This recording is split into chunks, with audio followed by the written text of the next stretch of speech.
আমার সুবোধ ছাত্রছাত্রীগণ এবং সুবান্ধবগণ, এখন আমি তোমাদেরকে আমার ইউটিউব চ্যানেল ইংলিশ ক্লাসরুমে আহ্বান জানাচ্ছি এবং স্বাগতম জানাচ্ছি। যারা প্রেজেন্ট হয়ে গেছো তাদেরকে আমি সম্মান জানাচ্ছি। তার আগে বলছি, আমাকে অবশ্যই পছন্দ হলে লাইক দেবে, যুক্তিসঙ্গত কমেন্ট করবে, আমার ভিডিও অন্যের সাথে শেয়ার করবে এবং সাবস্ক্রাইব করবে। তোমাদের সহযোগিতায় আমার এই ছোট্ট ইউটিউব চ্যানেলটি এই পর্যন্ত এসে দাঁড়িয়েছে। তোমাদের আরও সহযোগিতা দরকার। আজ আমি এই ক্লাসে মহাভারতের গল্প বলব। তোমরা জানো, মহাভারতে বহু অসংখ্য গল্প আছে। একটা বিরাট শাস্ত্র মহাভারত। অসংখ্য ঘটনার সমন্বয়ে মহাভারত তৈরি হয়েছে।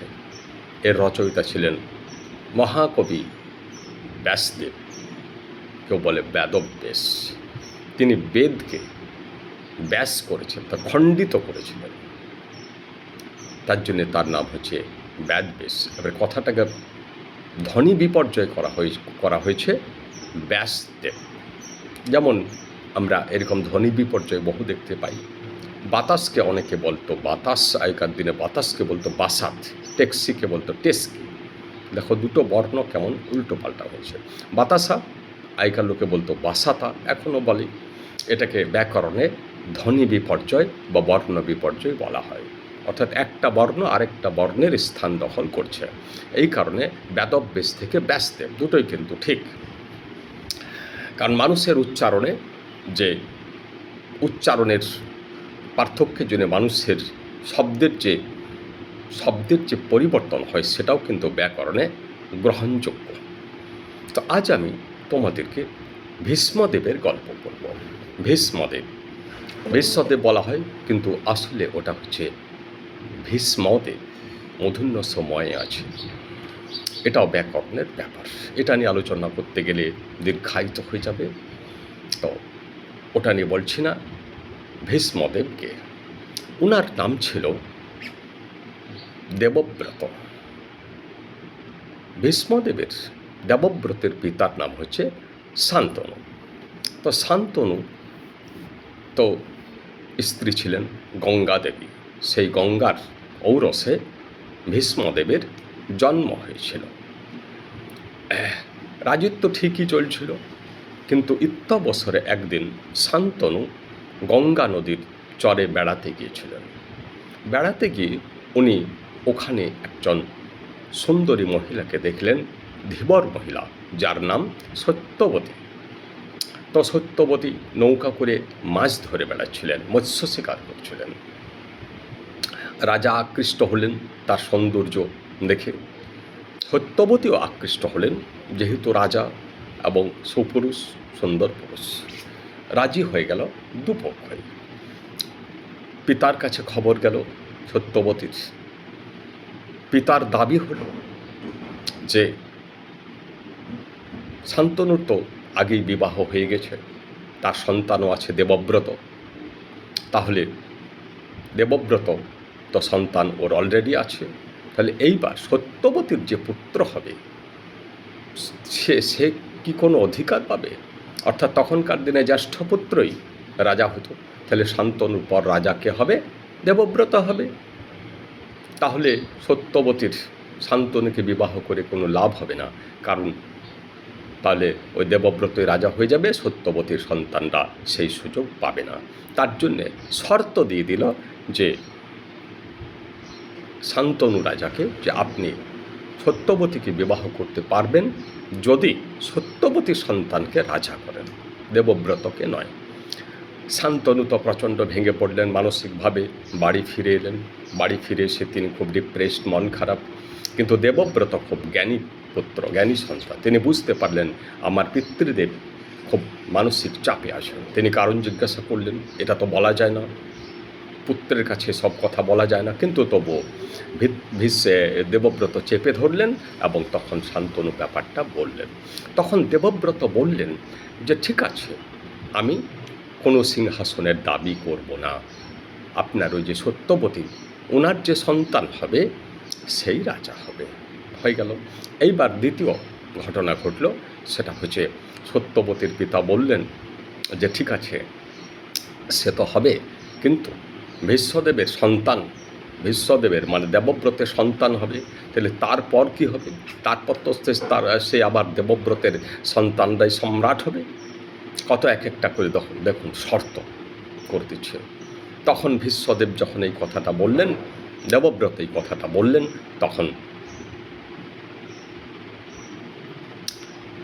ভুল বললাম, শান্তনু যখন এই খবর দেবব্রতকে দিলেন, তখন দেবব্রত বললেন ঠিক আছে, আমি বিবাহ করব না, বিবাহ করলে আমার সন্তান হবে, বিবাহ না করলে সন্তান কী করে হবে?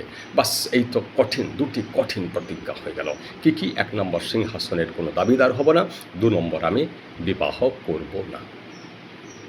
এই যে কঠিন প্রতিজ্ঞা, এই কারণেই ওনার নাম হচ্ছে ভীষ্মদেব। তখন থেকে ওনার নাম হয়ে গেল ভীষ্মদেব, অর্থাৎ ভীষণ কঠিন প্রতিজ্ঞাচার তিনি ভীষ্মদেব। এইবার ঘটনাচক্রতে এগিয়ে যেতে লাগলো। কি হলো না, সত্যবতীর 2টো সন্তান হয়েছে, তাদের নাম হচ্ছে, একজনের নাম হচ্ছে কি নাম, চিত্রাঙ্গদ, আরেকজনের নাম হচ্ছে বিচিত্রবীর্য। তো ব্যাপার কি হলো, চিত্রাঙ্গদ এবং বিচিত্রবীর্য দুজনেই কিন্তু অকালে মারা গেল। চাইলে সিংহাসন ফাঁকা হয়ে গেল।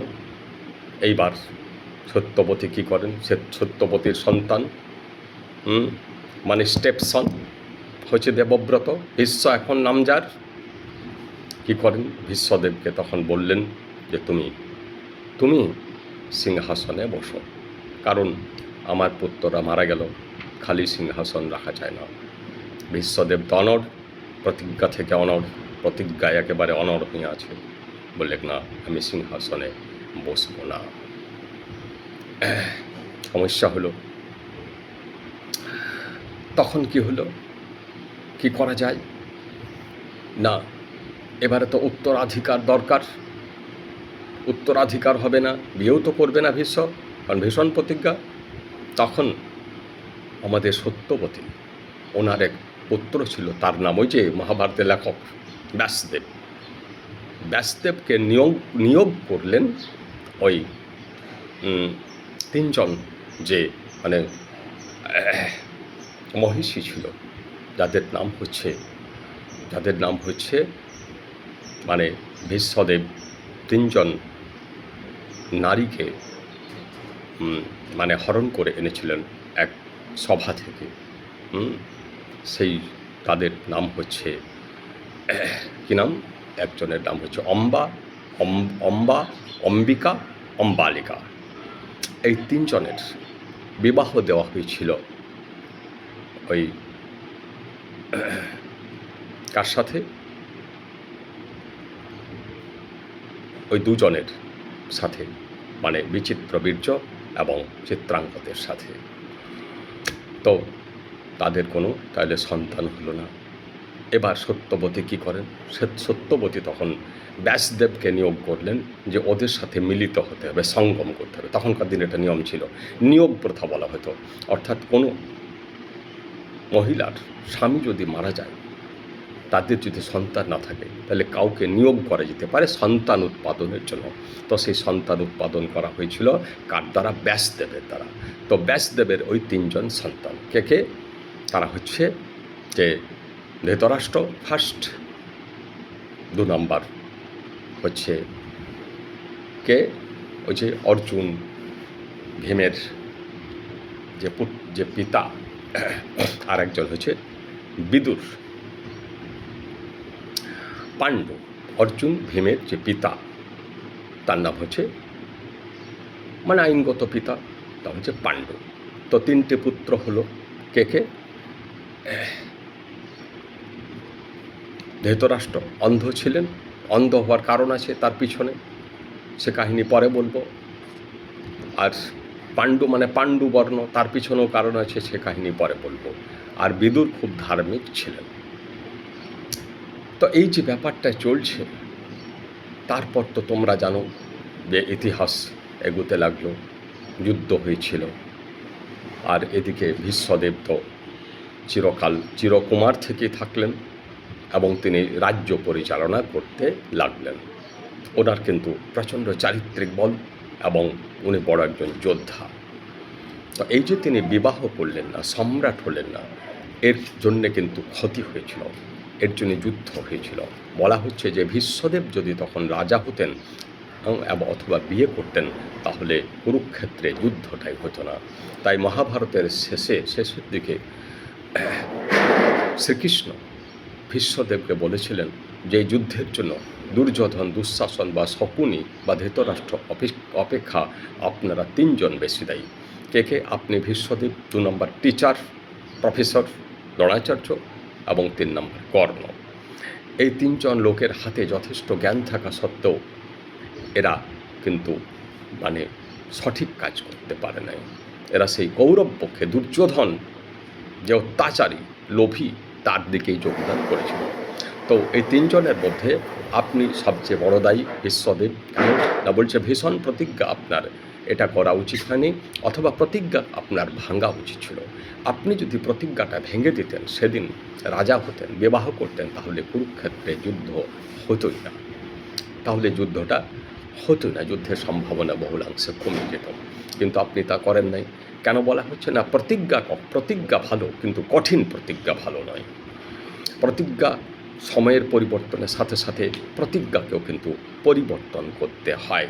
এই জগৎ গতিশীল এবং এই গতিশীল জগতে কোনো কিছুই একেবারে চিরকালের জন্য প্রতিজ্ঞাবদ্ধ হতে পারে না। তাই মনে করুন আপনার কাছে আপনি আপনার দরিদ্র বন্ধুকে বলেছিলেন যে তোমার মেয়ের বিয়ের সময় আমি 1 লাখ টাকা সাহায্য করব। এবার বিয়ের সময় এলো, দেখা গেল আপনার ওই বন্ধুটা অনেক যথেষ্ট ধনী হয়ে গেছে। এবার গীতা বা শ্রীকৃষ্ণ বলছেন এই অবস্থায় ওই টাকাটা দেওয়ার দরকার নেই, কারণ ও এখন ধনী, এটাই ধর্ম। ওই টাকাটা দেওয়ার দরকার নেই, কারণ ওটা সে সময়ের প্রেক্ষিতে বলা হয়েছিল যে টাকা দেবো, কিন্তু প্রেক্ষিত পাল্টে গেছে। আর্থিক সংকটের প্রেক্ষিতে বলা হয়েছিল, কিন্তু আর্থিক সংকট যেহেতু চেঞ্জ হয়ে গেছে, তাই ওই প্রতিজ্ঞা রাখার কোনো প্রয়োজন নাই। কিন্তু সমাজের মানুষরা দেখবেন বোঝে না, ওরা বলে যেহেতু কথা দিয়েছি টাকা দেবো, আর ওই তরফ থেকে বলবেন যেহেতু তুমি কথা দিয়েছিলে অতএব টাকা দিতে হবে। কিন্তু গীতা বা শ্রীকৃষ্ণ এটাকে সাপোর্ট করছে না, কারণ গতিশীল সমাজের সাথে গতিশীল জগতের সাথে সব কিছুকে গতিময় করতে হবে, প্রতিজ্ঞাকেও গতিময় করতে হবে। গতিময় মানে প্রতিজ্ঞার পরিবর্তন, প্রতিজ্ঞাকে ভেঙে দিতে হতে পারে।